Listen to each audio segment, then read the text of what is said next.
I stood in the doorway of my study, watching my daughter-in-law Jennifer rifle through the filing cabinet like she owned the place. She didn't even notice me at first, too focused on pulling out folders and photographing documents with her phone. "Looking for something?" I asked. She jumped, clutching a folder to her chest. "Oh, Robert, you startled me. I was just— Your son asked me to find the insurance paperwork for the estate settlement. The funeral was 4 days ago, Jennifer." I know. She set the folder down, smoothing her blazer. "But these things take time to process. And David thought we should get ahead of it. You understand." I understood perfectly. I'd buried my wife Patricia 6 days ago in Vancouver, and already my son and his wife were circling like vultures.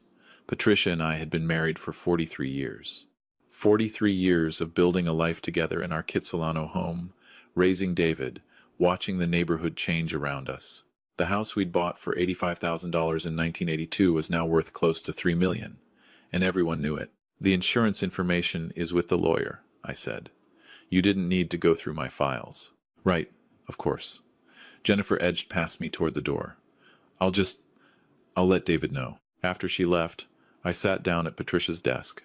This had been her space, where she'd managed the finances, planned our trips, kept everything organized. I could still smell her perfume in the fabric of the chair.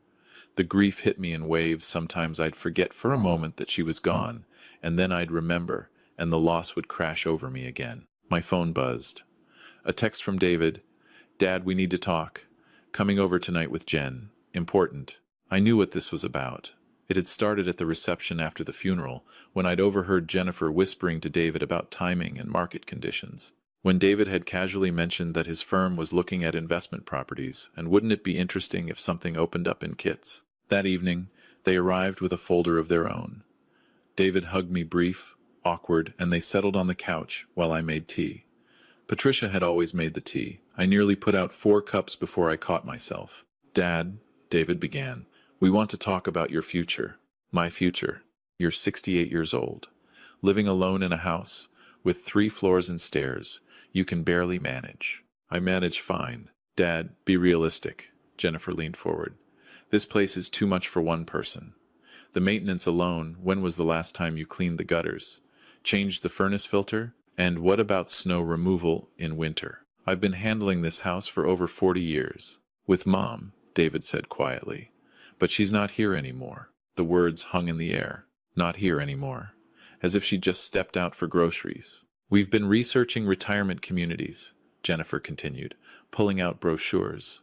Glossy photos of smiling seniors playing cards, doing yoga, eating in bright dining rooms. "There's a wonderful place in Burnaby, full service, activities, medical staff on site. You'd have friends your own age, no property worries, no isolation." "I'm not isolated. I have the neighborhood, the community center." "Dad." David's voice had that edge I recognized from his teenage years, when he thought he knew better than everyone else.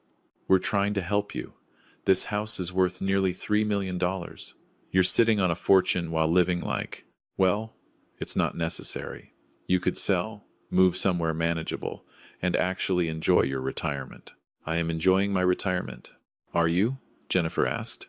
"Or are you just going through the motions, maintaining a house that's full of memories but not much else?" I wanted to tell them that the memories were exactly what I needed, that Patricia's garden still bloomed every spring, that our bedroom still smelled like her lavender sachets, that I could walk through these rooms and feel her presence in every corner. But they wouldn't understand. They'd never understood what this house meant to us. "I'm not selling," I said. David and Jennifer exchanged a look. "We're not asking you to decide tonight," David said. "Just think about it. Really think about it. Because, Dad, at some point we're going to need to have a serious conversation about your capabilities, and whether what? Whether I'm competent to make my own decisions?" "That's not what I meant." "Isn't it?" They left shortly after, tension crackling in the air. I watched from the window as they sat in their car for 10 minutes, clearly arguing. Jennifer was gesturing emphatically. David was rubbing his temples. I went back to Patricia's desk and pulled out the bottom drawer, the one with the false bottom she'd installed herself 5 years ago. Inside was a manila envelope with my name on it in her handwriting. She'd shown it to me 2 weeks before she died. "When they start circling," she'd said, her voice weak but her eyes still sharp, Remember that I saw them clearly. I always have. Inside the envelope were several documents. A deed to a property in Tofino, Vancouver Island. A letter from Patricia explaining everything. Bank statements showing regular transfers over the past 15 years, small amounts, carefully managed, building to something substantial. And a will, properly witnessed and notarized, that superseded the one David knew about. Patricia had bought the Tofino property in 2009, during the recession, when prices were low. A small oceanfront lot with a cottage that needed work. Over the years, she'd quietly renovated it, using money from her inheritance when her parents died. Money David didn't know about because it had never gone through our joint accounts. She'd created something beautiful. A 2-bedroom cedar cottage with floor-to-ceiling windows facing the Pacific, a wraparound deck, a small workshop. I saw how they looked at this house, after your retirement party, her letter said.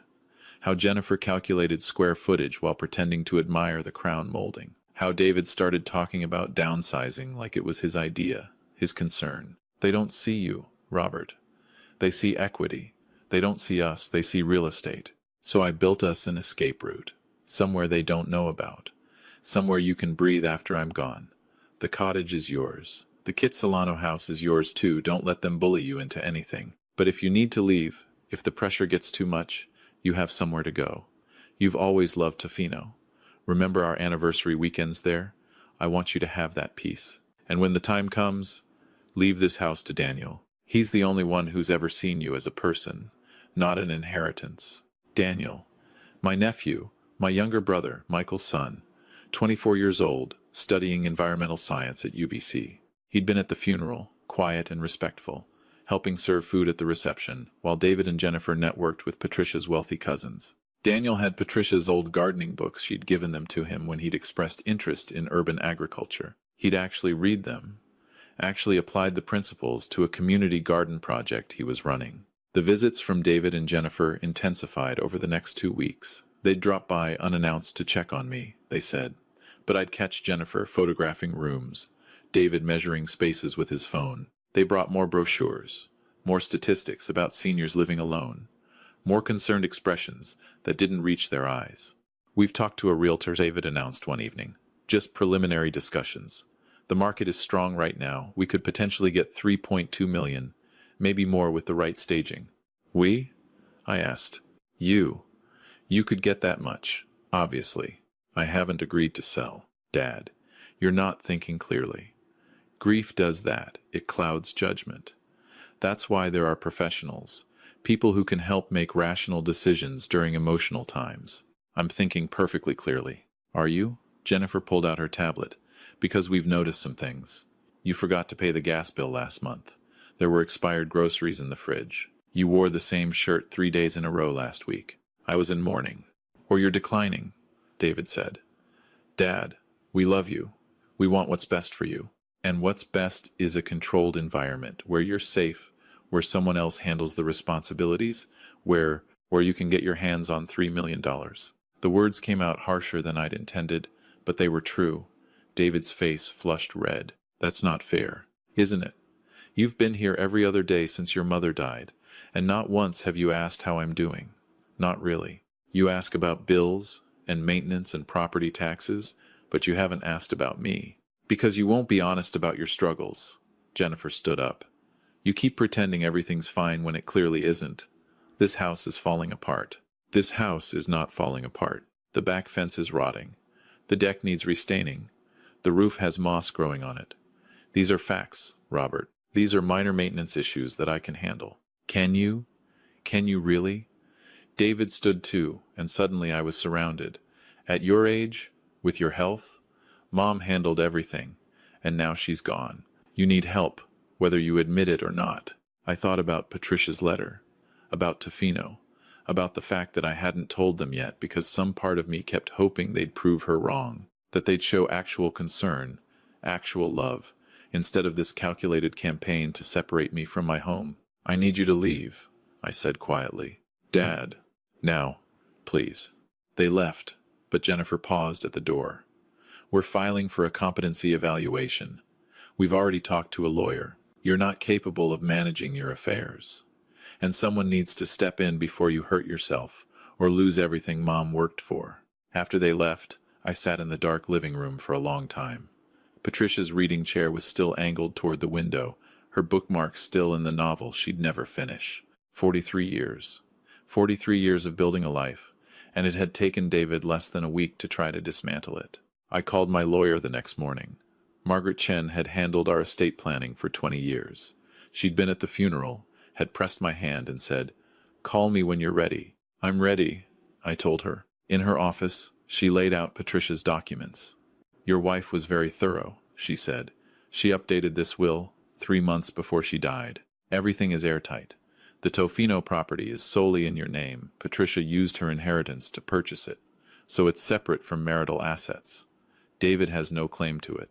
Can he really file for a competency evaluation? He can try, but you'd need to be evaluated by professionals. And frankly, Robert, you're one of the most competent 70-year-olds I know. You're grieving, not incompetent. There's a difference." He found out about my missed gas bill. "Did you pay it when you realized?" "The next day." "Then you're managing your affairs. One missed bill during acute grief doesn't indicate incompetence. It indicates being human." She pulled out another document. Patricia also left instructions about the Kitsilano house. Her recommendation, and this is just a recommendation, the final decision is yours, is that you will it to your nephew Daniel upon your death. She felt he would appreciate it for the right reasons. She wrote that? She wrote that Daniel sees houses as homes, not investments. She thought that mattered. I thought about Daniel planting tomatoes in the community garden, teaching kids about composting, about David calculating square footage. What do I need to do? Margaret walked me through everything. The Tofino cottage was ready. Patricia had even arranged for a property manager to maintain it while it sat empty. I could move immediately if I wanted. The Kitsilano house could be rented out, managed professionally, generating income. Or I could keep it, visit occasionally, maintain it for as long as I chose. Or I could sell it myself, on my own timeline, and keep every penny. "The point," Margaret said, "is that you have options." Patricia made sure of that. She didn't want you to feel trapped. I drove out to Tofino that weekend without telling anyone. The 6-hour drive gave me time to think, to process, to remember. Patricia and I had celebrated our anniversary there 3 times.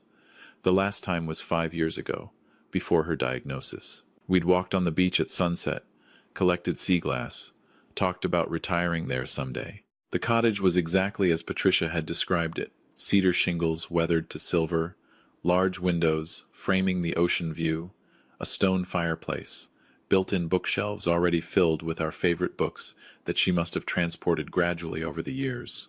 The workshop behind the cottage had woodworking tools. Patricia knew I'd always wanted to try woodworking but never had space in the city. I stood on the deck and watched the waves crash against the rocks.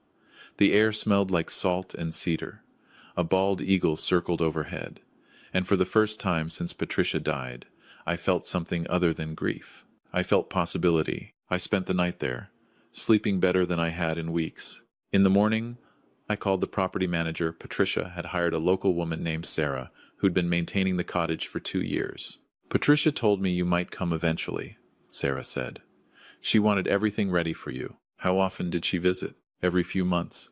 She'd spend a weekend, work on the garden, stock the pantry. She said it was her meditation, preparing a space for peace. My wife had spent the last years of her life building me a sanctuary, knowing I'd need it. The weight of that love was almost unbearable. I drove back to Vancouver on Sunday evening. Monday morning, David and Jennifer showed up at 7 a.m., using the spare key I'd forgotten they had. "We need to talk," David said, brushing past me into the kitchen. "We've made appointments with 2 senior living facilities for tomorrow. You're going to tour them, see what's available." "No, Dad, this isn't optional anymore. We've talked to Uncle Michael, Aunt Susan, even the neighbors. Everyone agrees you can't keep living like this." "You discussed me with the neighbors?" Mrs. Patterson said, "Your lawn hasn't been mowed in 3 weeks. That's not like you." "Patricia always mowed the lawn. I haven't. I've been figuring out the mower." "Exactly," Jennifer jumped in. "These little things pile up. Next it'll be the bills again. Then maybe you'll forget the stove on, or fall down the stairs. I'm not moving to a facility." "Then where will you go?"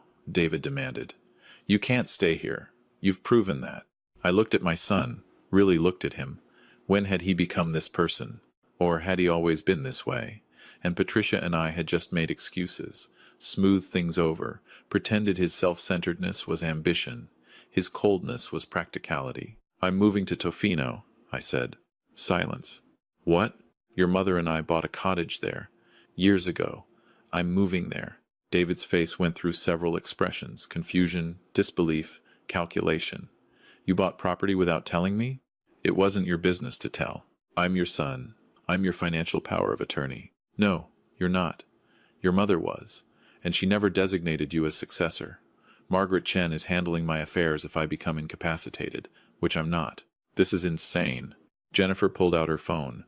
"How much did this cottage cost? Where did the money come from? Because if it came from joint assets, it came from Patricia's inheritance from her parents. Separate property, none of your concern." "Everything is our concern when you're making irrational decisions." David was shouting now. "You can't just move to Tofino. You don't know anyone there? You'd be isolated? What if something happens?" "Then something happens. I'm 68, not 98. I'm fully capable of living independently." "For how long?" Jennifer asked coldly. "A year? 2? Then what? You fall and lie there for days because there's no one to check on you? I'd rather fall alone in a place I chose than waste away in a facility you chose for me." David ran his hands through his hair. Okay, fine. Move to Tofino. But sell this house. You don't need both properties, and the money from this place could fund excellent care for decades. The money from this place is mine to do with as I please. And what about my inheritance? The words burst out of David like he'd been holding them back. What about what Mom and I worked for all these years? There it was. Finally, the truth. "Your mother and I worked for a life together," I said quietly. "We didn't work to fund your real estate portfolio." "That's not—" I didn't mean David was backtracking, but the damage was done. "I think you both should leave now." "Dad, leave, and give me your spare key." Jennifer's face hardened. "Fine. But don't expect us to come running when you need help. Don't expect us to pick up the pieces when this little fantasy falls apart." "I won't." After they left, I sat at Patricia's desk and cried, not just for her loss, but for the loss of the son I'd thought I had, the son I'd imagined would care about me, not just my assets. Maybe he'd never been that son. Maybe I'd just been looking through the rose-colored glasses of a father's love. I called Daniel that evening. "Uncle Robert?" He sounded concerned. "Is everything okay? I need to ask you something. Would you be interested in this house? Not now, eventually. When I'm gone." Silence. Then, "What?" "Your Aunt Patricia thought you should have it. The Kitsilano house. She put it in her will, it goes to you. But I wanted to talk to you first. Make sure that's something you'd actually want." "Uncle Robert, I can't accept that. It's worth millions." "Which is exactly why I want it to go to someone who won't just see the dollar signs. Patricia thought you'd appreciate it as a home. Was she right?" Another pause. "I've always loved that house. When I was a kid and we'd visit, I thought it was the most beautiful place in the world. The garden, the built-in bookshelves, the window seat in the upstairs hallway. Aunt Patricia taught me to garden in that backyard." "I know," she remembered. "But what about David? He's your son." "David has made his priorities clear. And they don't include me, except as a means to an end." Daniel was quiet for a long moment. "I'm sorry. That must hurt." It did. God, it did. But hearing Daniel's genuine sympathy helped. "There's a condition," I said. "You have to maintain the garden. Patricia's roses, her herb boxes, everything. Can you do that?" "I'd be honored." Over the next month, I prepared for the move. I hired movers, sorted through 43 years of belongings, deciding what to take and what to leave for Daniel. Patricia's clothes went to charity, except for one sweater I couldn't part with yet. Photo albums came with me. Kitchen equipment divided, half for Tofino, half for Daniel. David and Jennifer didn't call, not once. I saw them drive by the house twice, slowing down to look, but they never stopped. The neighbors, though they surprised me. Mrs. Patterson came over with casseroles and helped me pack. "I never said you couldn't manage," she told me. "Your son twisted my words. I said you seemed sad. That's different from incompetent." The Johnsons next door offered to help maintain the house while it was rented. "Patricia was a good neighbor," Mr. Johnson said. She'd want us to look after the place. Margaret Chen drew up rental agreements, found a property management company, established automatic bill payments. Everything Patricia had been handling, now systematized and simple. "You're going to be fine," Margaret said at our final meeting. More than fine. Patricia made sure of it. I moved to Tofino on a Tuesday in May. Sarah had stocked the fridge, put fresh flowers on the table, started a fire in the fireplace. The cottage smelled like cedar and wood smoke and possibility. That first night, I sat on the deck with a glass of Patricia's favorite wine and watched the sunset paint the ocean in shades of orange and pink. The waves crashed rhythmically. An otter surfaced near the rocks, floating on its back. "You were right," I said out loud, talking to Patricia like I'd been doing since she died. "You saw them clearly. You saw everything clearly. The thing about grief, I was learning, is that it doesn't disappear, but it can transform. It can exist alongside other things, peace, relief, even joy." I missed Patricia with an ache that would probably never fully heal. But here, in the space she'd created for me, I could miss her without the additional burden of betrayal, pressure, manipulation. I started woodworking in the shop, built a simple bookshelf first, then a bench, then more ambitious projects, joined a local community group that maintained beach access points, made friends with other retirees who'd chosen Tofino for its beauty, not because their children had pushed them there. Daniel visited once a month, bringing updates about the Kitsilano house and the garden. He'd moved into the basement suite with my permission and was maintaining everything beautifully. He'd started a neighborhood plant exchange program using Patricia's garden as the hub. "People love it," he said during one visit. Mrs. Patterson donated her extra tulip bulbs. The Johnsons contributed bamboo starts. It's become this whole community thing. Patricia would have loved that. 6 months after I moved, David called. I almost didn't answer, but curiosity won. "Dad," his voice was strained. We need to talk." "About what?" "About everything. About how I handled things after Mom died. Jennifer and I, we're getting divorced." I didn't know what to say to that. She was pushing a lot of the aggressive stuff. About the house, the facilities. I went along with it, and I shouldn't have. But it wasn't all her. "No," I agreed. "It wasn't. Can I visit? See the cottage? I'd like to. I'd like to apologize properly. In person." I thought about it. Part of me wanted to say no, to protect the peace I'd found, but he was still my son, and Patricia, for all her clear-eyed assessment of David's flaws, had loved him. "You can visit," I said, "but David? I'm not changing my will. Daniel gets the Kitsilano house. That's decided. I know, I deserve that. I want to try to be a better son, if you'll let me." He visited 2 weeks later. We walked on the beach, ate the salmon I'd grilled, sat on the deck, and really talked for the first time in years. I didn't forgive him completely. That would take time, if it happened at all. But I saw genuine remorse. I saw a man trying to understand how he'd become someone he didn't like. "Mom knew, didn't she?" he asked. "That I'd react badly to her death?" "She knew you'd see inheritance before you saw me." "Yes." He flinched, but didn't argue. "I'm sorry. For all of it. For not asking how you were doing. For treating you like a problem to solve instead of a person who was grieving. Why did you do it?" He was quiet for a long time. Jennifer had expectations. About our lifestyle, our future. And I'd built my whole identity around being successful, being the guy who made smart investments, who saw opportunities. When I looked at that house after Mom died, I saw, no, opportunity. And that's shameful. I'm ashamed. You should be. I am. And I know I can't undo it. But I want to do better. I've started therapy. I'm trying to understand why I am the way I am. I didn't know if he'd follow through. People often make promises in moments of guilt that fade when the guilt does. But it was a start. A year after Patricia's death, I scattered her ashes from the Tofino cottage deck, watching them drift out over the ocean she'd loved. Daniel was there. David was there too, quieter now, more thoughtful. Sarah came, and Mrs. Patterson made the trip from Vancouver, and a dozen new friends from Tofino. "To Patricia," I said, raising a glass of her favorite wine, "who saw clearly, loved deeply, and made sure the people who mattered were taken care of."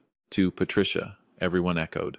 Later, after everyone had left, I sat in Patricia's favorite chair, I'd brought it from Vancouver, and opened the last letter she'd written me. Margaret had given it to me that morning, with instructions to read it on the anniversary of her death.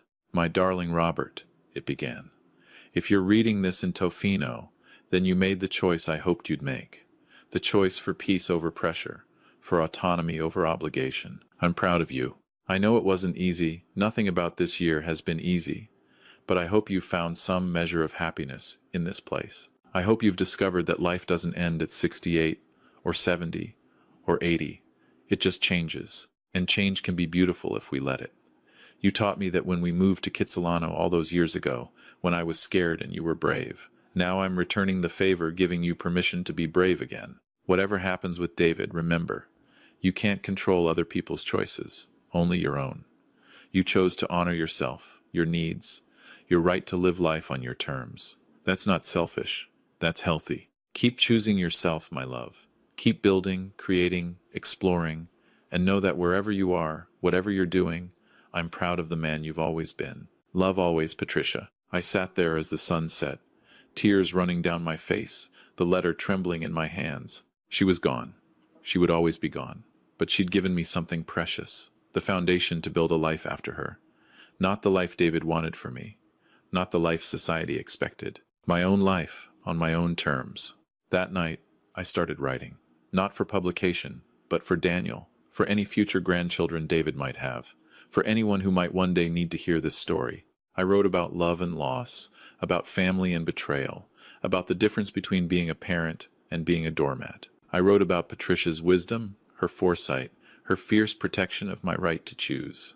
I wrote about the lessons I'd learned, that grief doesn't make you incompetent, that getting older doesn't mean surrendering autonomy, that children aren't entitled to their parents' assets just because they're children, that sometimes the kindest thing you can do for yourself is walk away from people who treat you like a problem rather than a person. I wrote about what I wished I'd known earlier, that it's okay to have boundaries with your children, that loving them doesn't mean letting them run your life, that you can honor a lifetime of parenting while still insisting on respect, that saying no to pressure doesn't make you difficult, it makes you human. And I wrote about what happens after the beautiful, unexpected things that can emerge when you choose yourself, the friendships I made in Tofino, the peace I found in woodworking, the satisfaction of maintaining a home I actually chose, not one I was pressured to keep or sell, the relationship slowly rebuilding with David, based now on honesty rather than assumptions. The story doesn't have a neat ending, because life doesn't work that way.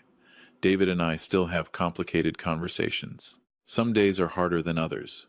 I still miss Patricia with an intensity that takes my breath away. But I also have days where I laugh, where I create something beautiful, where I sit on my deck and feel genuinely grateful to be alive. That's what Patricia gave me, in the end.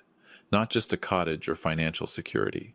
She gave me permission to grieve, to struggle, to eventually thrive. She gave me the tools to protect myself when I was most vulnerable. She gave me a future when everything felt like it was ending.